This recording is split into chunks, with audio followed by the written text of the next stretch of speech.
UP के अयोध्या में school जा रही दो नाबालिग सगी बहनों को ऑटो से निकालकर छेड़छाड़ करने का मामला सामने आ रहा है। दोनों बहनें ई रिक्शा से स्कूल जा रही थी, तभी बाइक सवार 3 लोगों ने बीच रास्ते में दोनों छात्राओं से छेड़खानी की और उन्हें जबरन ऑटो से बाहर खींच लिया।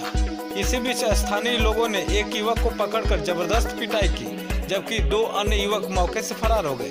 देखिए ये वीडियो।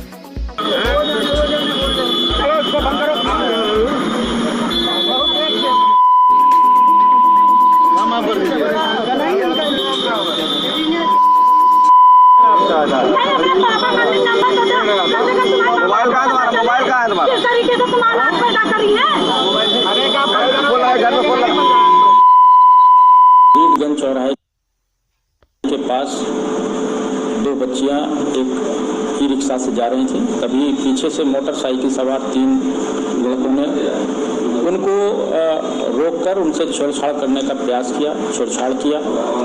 इस संबंध में वादी की तहरीर पर थाना कोतवाली में मुकदमा पंजीकृत किया गया है।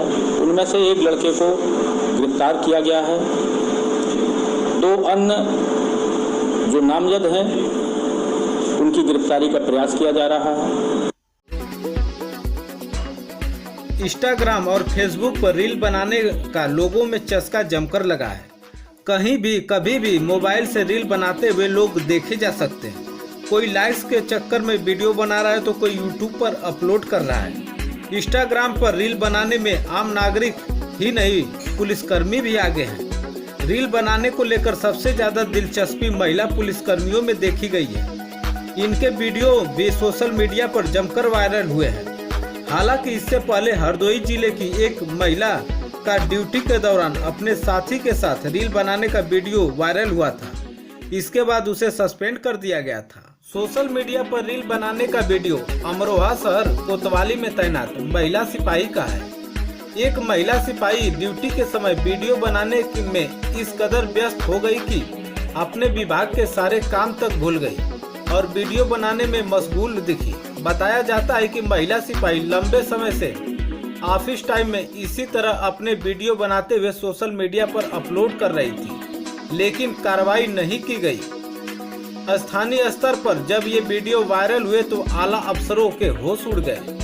इस बाबत पूछे जाने पर शहर कोतवाली प्रभारी निरीक्षक सुशील वर्मा का कहना है कि मामले की जानकारी होते ही संबंधित महिला पुलिसकर्मी को फटकार लगाई गई है। साथ ही भविष्य में ऐसे मामला दोबारा सामने आने पर कार्रवाई करने की चेतावनी भी दी गई है। अन्य पुलिसकर्मियों को भी इस ओर विशेष सतर्कता बरतने की हिदायत दी गई है। पश्चिमी यूपी में एक ऐसा मामला सामने आया जिसने सभी को चौंका कर रख दिया। सालों से चल रहे प्रेम प्रसंग के बाद जब दोनों की शादी कराई गई तो पति पत्नी एक न हो सके।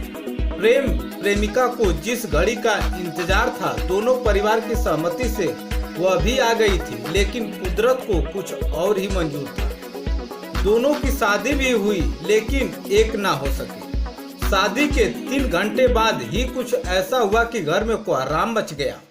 दरअसल प्रेमिका की शादी के कुछ देर ही बाद मौत हो गई। प्रेमिका 8 महीने से गर्भवती थी।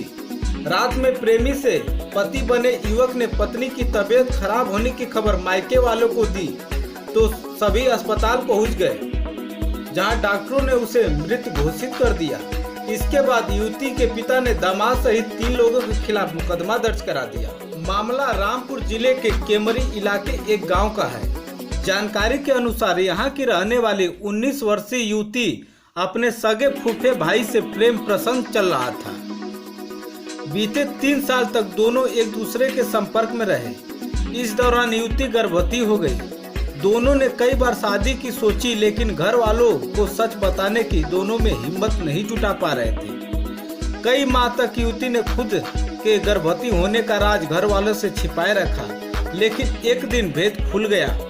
इसके बाद दोनों परिवार की सहमति से दोनों की शादी मंदिर में करा दी गई। बताते चले कि शादी के 3 घंटे बाद ही युवती की हालत बिगड़ गई और अस्पताल में उसकी मौत हो गई। युवती की मौत की खबर सुनकर परिवार में कोहराम मच गया। रामपुर से ब्यूरो रिपोर्ट, उत्तर प्रदेश। जल उत्सव में बोले जल शक्ति मंत्री, 50 साल तक मिलता रहेगा नल से जल। जल जीवन मिशन दुनिया की सबसे महंगी योजना। खबर चंदौली से है। नियामताबाद ब्लॉक के कुंडलिया गांव में शुक्रवार को जल उत्सव कार्यक्रम का आयोजन किया गया। जल शक्ति मंत्री स्वतंत्र देव सिंह ने हर घर नल से जल योजना का शुभारंभ किया। वहीं सरकार की मंशा से लोगों को अवगत कराया, भरोसा दिलाया कि अगले 50 साल तक हर घर को नल से जल मिलता रहेगा। उन्होंने कहा कि जल जीवन मिशन दुनिया की सबसे महंगी योजना है। हर घर को नल से जल देना दुनिया की सबसे बड़ी योजना है। चंदौली से अमित कुशवाहा की रिपोर्ट। 22 में सरकार बनने के बाद आदरणीय योगी जी के नेतृत्व में और आगे योगी जी ने निर्णय लिया कि मंत्रिमंडल का समूह 3-3 लोगों का एक कमिश्नरी में बार बार जाएगा। तो इस बार काशी कमिश्नरी हम लोगों को मिला है। हम सब मंत्री समूह 3 दिन अब रुक कर काशी से गए हैं। आज चंदौली में कार्यक्रम है। तो सुबह से कार्यक्रम में विभिन्न प्रकार के रहते हैं। रेहड़ी पटरी वालों को जो लोन मिलता है उनके बीच संवाद होता है। कोई कठिनाई है क्या, किसी प्रकार का कोई दुख है क्या, प्रधानमंत्री आवास है, योजना है, और ऐसे जो सेवा बस्ती है उसमें जाकर थोड़ा सा भोजन लोगों के साथ, तो वहाँ भी अभी संवाद होगा परिवार के साथ। तो नीचे हकीकत क्या काम सरकार का चल रहा है, केंद्र राज्य की सरकार नीचे तक पहुँचे और लोगों तक उसका लाभ मिले, इसके लिए प्रवास है। फिर इसके बाद हम लोग स्थलीय निरीक्षण करते हैं अन्य विभागों का, जैसे काम चल रहे हैं प्रगति का। बाकी सब समस्या हैं जो वो हम लोग सुनते हैं, देखते हैं, समीक्षा करते हैं सब बैठ के। जो 100 दिन की योजना थी, अब 6 महीना की जो योजना है वह कार्य की गति क्या है, प्रगति क्या है, ये सभी योजना हम लोग चर्चा करते हैं। और जो गांव गरीब किसान को लाभ है उनके तक पहुंच रहा है कि नहीं पहुंच रहा है, पूरी सरकार की योजना, इसका हम लोग का भ्रमण कार्यक्रम होता है 2 दिन का, और विभिन्न प्रकार के कार्यक्रमों के माध्यम से जनता तक पहुँच रहा है। पॉलिटिकल सवाल। बाढ़ प्रभावित किसानों मजदूरों का बिजली माफ करे सरकार, मनोज काका।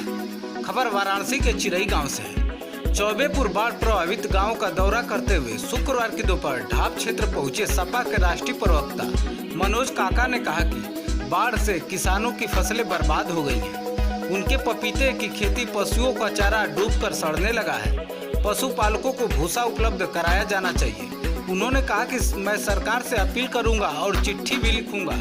उन्होंने यह भी कहा कि समाजवादी पार्टी चाहेगी उत्तर प्रदेश में जितने भी बाढ़ प्रभावित गांव हैं वहां के किसानों, मजदूरों और ग्रामीण लोगों के बिजली बिल माफ करें। वे शुक्रवार को बाढ़ प्रभावित गाँव का जालूपुर, चांदपुर, छितौना, मुस्तफाबाद होते हुए ढाब क्षेत्र के रामचंदीपुर पहुंचे थे। वहां के बाढ़ प्रभावित किसानों से मिलकर बाढ़ में नुकसान हुई फसलों के बारे में जानकारी ली। वाराणसी से सुनील यादव की रिपोर्ट। और उससे होते हुए मैं ढाब में आया हूँ, और ढाब में अगर आप देखें तो ढाब में लगभग ये यहाँ से लेकर के, ढाब से लेकर के, और आप चंदौली के किनारे तक जाइए, ये किसानों के हर साल बाढ़ आने पे फसल का तो नुकसान होता ही होता है, बल्कि फसल के साथ किसानों की कई एकड़ जमीनें माँ गंगा में चली जाती हैं। तो अब इसका अगर प्रबंध कोई कर सकता है तो सरकार को करना चाहिए। उत्तर प्रदेश की सरकार को बेहतरीन तटबंध बनाने चाहिए, जिससे कि कम से कम किसानों के फसल का जो बर्बादी हो रहा है, फसल की भले बर्बादी हो लेकिन कम से कम किसानों के भूमि तो बचे, उनकी जमीन तो बचे, तभी तो वो खेती कर पाएंगे। और यहाँ जो है जब बाढ़ आ जाती है तो सड़क पर पानी हो जाता है और ढाब वासियों का संपर्क जो है शहर से टूट जाता है। तो अगर सड़क का उच्चीकरण हो जाए तो ढाब वासियों को कम से कम बाढ़ के दौरान उनका शहर से संपर्क नहीं टूटेगा। देखिए, ये भी आपका ठीक सवाल है कि जब बाढ़ आती है तो यहाँ की जो सड़कें हैं, जिस पुल पे हम आप बात कर पा रहे हैं, ये पुल भी माननीय अखिलेश यादव जी ने समाजवादी पार्टी की सरकार में दिया। ये कौन नहीं जानता पूरे बनारस में। ये